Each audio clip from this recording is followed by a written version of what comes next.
What's up everybody, it's Sean here, and I'm back today to give you guys a review of the Travis Scott collaboration with Jordan Brand on the women's Air Jordan 1 Low OG SP in this medium olive colorway. So this pair is the latest collaboration between Travis Scott and Jordan Brand, once again releasing another version of the Air Jordan 1 Low. Releasing back on April 26th, this is a women's release, and they retailed for a price of $150 US or $190 here in Canada. The official colorway for this shoe is Sail, University Red, Black, and Medium Olive. And as usual, these were released in very limited numbers, they sold out instantly, and they're going for a pretty hefty amount on the secondary market. But I managed to grab these for a somewhat decent price, so even though my review is a little bit late, I figured some people might be interested in hearing my take, so here I am. First things first though, here's a quick look at the box. So this comes in a shiny sail or off-white colored box, and we have Nike branding on the top lid and the side of the box done in this dark olive finish. And inside the box we have that typical pink paper featuring Travis Scott and Nike and Jordan Brand co-branding. As far as the shoe goes, so this is your classic Jordan 1 Low OG silhouette. And as we start things off looking at the toe box, this is covered in this flat black colored suede. So just like any other Air Jordan 1, we have these perforations running across, and then overlaid on the front toe cap, we have this soft sail or off-white colored leather. This leather covers the eye stays of the shoe, and as you can see, this shoe has 8 eyelets, which is true to the OG form compared to some of the more recent Jordan 1 Lows that only have 7 eyelets. Underneath this, we have more of that black colored suede, and in typical Travis Scott fashion, we have this oversized reverse swoosh, which is stitched on in leather in this medium olive tone. If you compare this to the medial side, so this looks like your normal Air Jordan 1 Low, so the swoosh here is well shaped, and it mimics the look of the original Air Jordan 1 Low. And next to this, we have this Cactus Jack branding, which is done in a reflective 3M finish. On the heels of the shoe, we have this sail colored leather, and this wraps around both sides, and we have that same leather on the very top of the heel, but embroidered across on the right foot, we have the Air Jordan Wings logo in red, and on the left foot, we have the Cactus Jack face logo. In terms of laces, so these come with 4 different lace options, which was very nice to see. The standard default lace is a wax style lace in white, but they also give you 3 extra wax laces. We have a red colored lace, an olive colored lace, and a black pair as well. Underneath this, we have your typical thin nylon tongue, and this is done in a black color, and on the very top we have this tag with Nike Air branding done in a mix of black and red.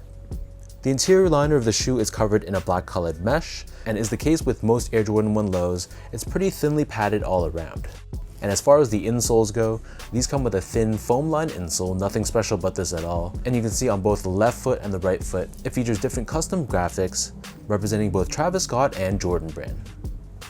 So the upper of these Jordan 1s sits atop this solid rubber cupsole, which is painted in this vintage looking cream color.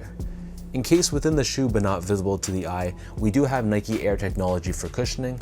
And then turning the shoe over to the bottom, this is your typical Jordan 1 outsole, and in this case, it's entirely constructed out of the olive colored rubber, and we still have that same circular pivot point on the forefoot, along with the Nike logo right in the center of the outsole.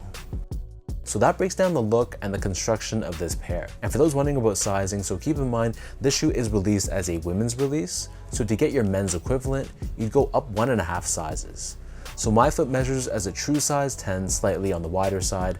I got these in my true size 10, which is a women's 11.5.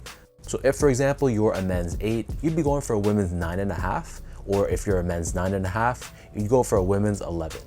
And trying these on in my true size, they fit me very well. I know some people feel the Jordan 1 Low fits a bit roomy, but for me, I'm always comfortable sticking true to size. So whatever size you normally wear for the Jordan 1 Low OG, I'd stick with that same size for this pair as well. Moving on to the comfort, so these feel like any other Jordan 1, so it's going to be pretty flat, firm, and low to the ground, and there's not too much from a softness and step-in comfort perspective. But the good thing about the low top Jordan 1s is that you have a lot more mobility, you don't have that thick collar hugging your ankles, so this is going to be a great option to wear in the summer for example, or just if you prefer your shoes to be more lightweight, or if you just enjoy a wider range of motion. Finally, in terms of the overall quality and craftsmanship, so first off, material quality, I thought it was pretty solid. I wouldn't say it's the best quality materials I've seen on a Jordan shoe, but for what it is, I think it was actually above average. The leathers and the suedes felt pretty nice to the touch, and having these in hand, you can tell that it's definitely a step above an average Jordan release. And from a build and craftsmanship standpoint, I honestly thought my pair was pretty flawless. The stitch job was good, there weren't visible glue stains, there were some minor inconsistencies between my left foot and the right foot, but it definitely wasn't anything super dramatic or a real deal breaker, so I thought the factory that put these together did a solid job.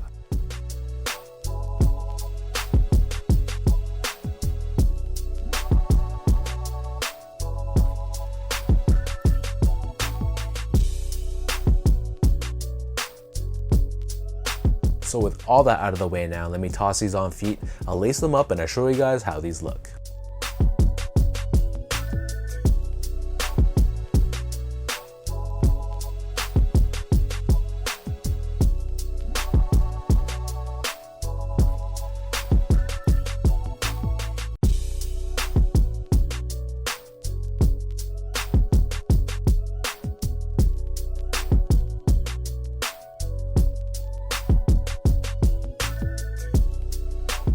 All in all, I think this is a very solid entry in the Travis Scott Jordan portfolio. I wouldn't say that it's my favorite when it comes to Travis Scott Jordan 1 lows, but I think this is a unique combination of colors, and I think it really works.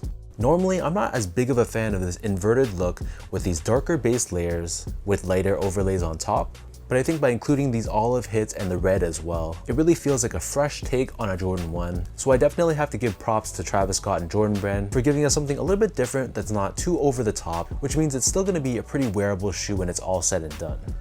Unfortunately though, this is a very limited shoe, so like I said in the beginning, the resale prices for this pair are pretty high. But if you're one of those lucky ones that were able to grab these for retail, or like me, you were able to grab these for a decent price on the secondary market, I think this would be a great shoe to add to your collection, even though I gotta be honest, a big reason behind its popularity is of course the fact that it's super limited and it's a collaboration with Travis Scott.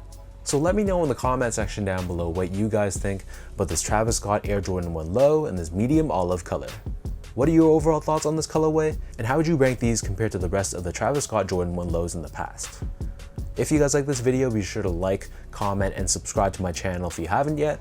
You can follow me on Instagram at esco8, follow my Twitter account at sean.go, and visit my website at seango.ca. So until next time, thank you so much for watching. Hopefully you guys enjoyed this review, and I'll catch you guys all in the next one.